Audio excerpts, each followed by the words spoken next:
Hello, buddy. You're on the Somar channel. Enjoy watching. Psychologists, have you ever been scared by a patient? If so, tell us this story. I'm a psychotherapist, not a psychologist, if that makes any difference. At one time, I worked in an institution for children and adolescents with fairly severe behavioral problems. Even when the patient was aggressive, I was usually able to de-escalate it. And as a rule, I never felt in danger. In fact, in most cases during their attacks, I was worried about their safety. With one exception, I had a patient who was physically quite strong, and he had a tendency to intense tantrums. He behaved in an extremely unsafe manner. He wanted to injure his roommate, so I had to restrict his freedom. He was in the field of view of the staff all the time. In response, he ran up to me one day and tried to strangle me. Fortunately, the staff arrived on time and prevented this kid from causing serious harm to me. Another time, the same guy tore off a curtain rod in his room and swung it in my direction to hit me on the head. I dodged in time. Oddly enough, the other 99% of the time we had a pretty good relationship, and I generally enjoyed working with him. I am currently studying to become a clinical psychologist. Nothing scared me, but my friend had a client who made her feel extremely uncomfortable. Without disclosing any information that might violate confidentiality, I'll just say that he had problems with masturbating too much. At one point, he asked my friend if they could watch a movie together at the next session. He wanted to show her what he was doing while watching. Another time, he told her about his habit by lightly touching his penis through his pants.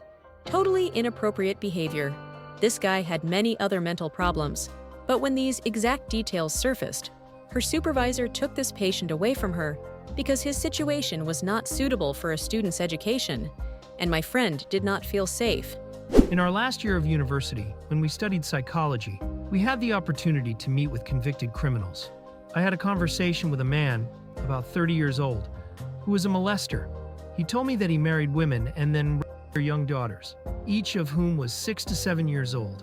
Before our conversation, I was told not to judge him in any way, but just to listen. I even had to sign a form stating that I would not give in to emotions.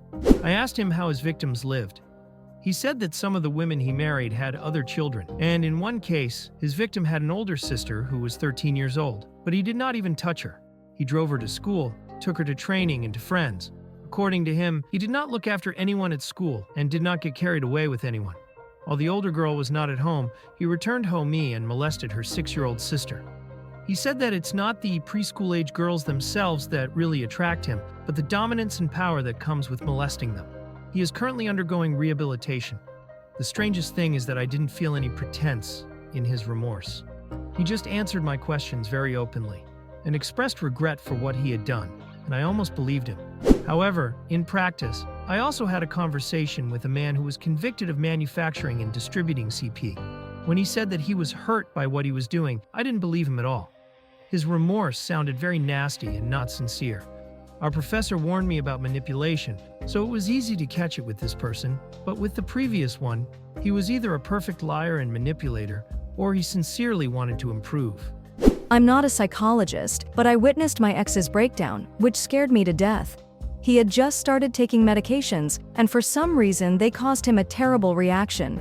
He mostly had hallucinations, but sometimes he lost consciousness or did something he didn't remember afterwards. He called me at 3 in the morning, shouted into the phone, and then didn't remember it at all. None of that. He had experienced hallucinations before, but with these medications they were becoming more dangerous. In particular, I recall one terrible incident when during one of his breakdowns, he called me again and said, "I boiled the water." I asked why because it was 3 o'clock in the morning, to which he replied, eerily calmly, "They said I should stick my hand in here." It was terribly scary. In the end, I persuaded him to go to the hospital the next morning to ask for a change of medication, and he reluctantly agreed. While he was in the hospital, he started vomiting blood and had to be gastric lavaged. It turned out that during one of the attacks, he had swallowed a whole pack of these pills. He was a very sweet, practically blind teenager. He then had the first psychotic breakdown in his life. The boy was very fond of martial arts, if I remember correctly, taekwondo. He was very, very, very good at it. He couldn't see anything, but he was practicing his punches all the time. At one point, he even accidentally kicked one of the armored windows in the recreation room, and he smashed it with his powerful blow. Why all these details? I want you to understand that he practiced punches absolutely everywhere, despite the fact that the kid was practically blind. So one day he jumped up to practice another punch, and at that moment, I was turning the corner. The blow passed literally centimeters from my face, and I felt a stream of air blow into my face from this blow. He was the sweetest kid in the world. He would be terrified if he touched me, because he would definitely break something for me. One day, he suddenly grabbed my hand tightly and asked if I would like to study with him. Nope, I wouldn't want to. Once, when I was studying medicine, I was asked to see a patient in a psychiatric clinic in the emergency department. I went in there in my short white coat and with a tablet in my hands and asked the guy why he was with us and what happened to him. He looked me straight in the eye.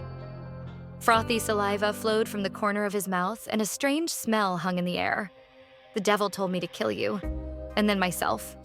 He was covered in sweat.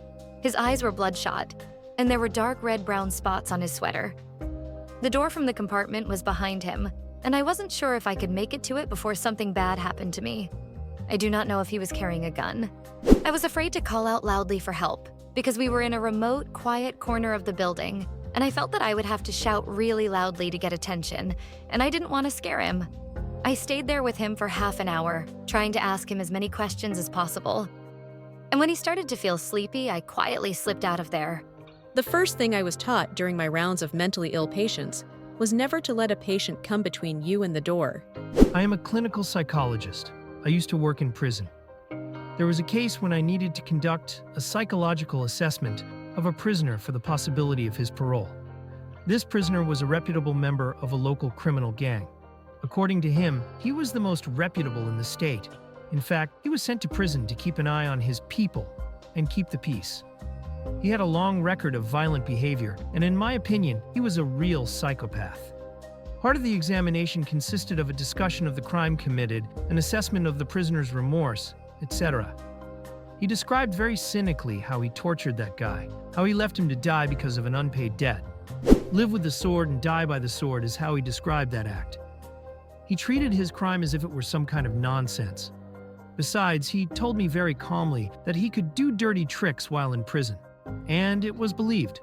Of the last 15 years of his life, he spent only 1.5 years in freedom. My recommendation was not to release him on parole. I made various arguments based on certain factors, and eventually the parole board accepted my recommendation. That was the first time I did a parole assessment, and I was very scared of how this guy, being in prison, could influence the world around him. If he wanted to, he could have sent someone to my house. I had no doubt about it. However, more experienced psychologists tried to calm me down. They told me not to worry about this, because the person knew how this procedure worked. They assured me that he would not take the final decision to heart. But they didn't really convince me. A few months later, I led a psychological group for long-term offenders, and he turned out to be one of its participants. After the first session, I pulled him aside and asked if there were any problems between us.